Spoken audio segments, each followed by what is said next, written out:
It is said that one of the ancient kings sent two of his sons with one of his advisors to learn public manners and the arts of dealing with people, what we today call etiquette. After accompanying the king's sons for 2 months, teaching them everything princes should know about manners, including the etiquette of hospitality and dining, the advisor asked them to leave him and go together to the nearest village. He instructed them to knock on the door of any house as guests. The king's sons did as the advisor told them and became guests of a man who lived on the edge of the village. He offered them whatever he had and hosted them for the night. At dawn, they departed and returned to the advisor.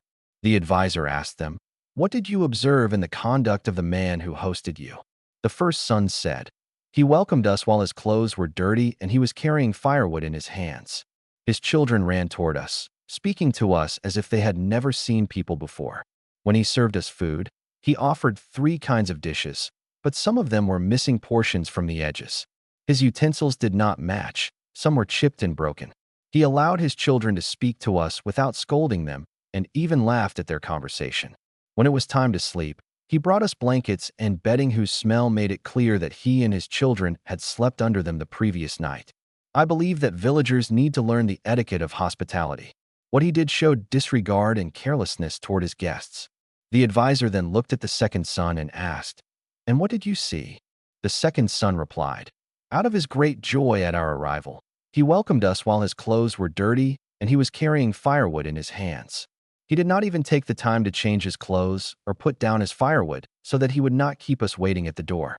His children rushed toward us, kissing our heads and speaking to us as if we were one family. When he served us food, he offered 3 kinds of dishes, and it was clear that he had placed all the food he had in his house that night before us, as though he had taken it from in front of his own family while they were eating, since some of it was missing from the edges. He served it to us in mismatched dishes, as if we were members of his household or his closest relatives. The chips on the edges of the dishes showed that they were frequently washed, which means he regularly serves food to guests. He is generous. He let his children speak to us with pleasant words that made us laugh and feel as though we were spending the evening with our own family. When it was time to sleep, he brought us blankets and bedding that appeared to be all that he and his children possessed. I believe that, through his generosity and good manners, the man made us feel as though we were among our own family. I think we should learn the etiquette of hospitality from the villagers. What the man did was the height of respect, and we never felt like strangers with him." The advisor then looked at the first son and said, "You have not learned, and unfortunately, you never will." Then he looked at the second and said, "As for you, you have realized that etiquette is not about how people behave toward you and what they offer or how they host you. Rather, it is about how you conduct yourself in your understanding of others, how you shift your attention from the dishes and what they contain to the souls and what they carry and reveal.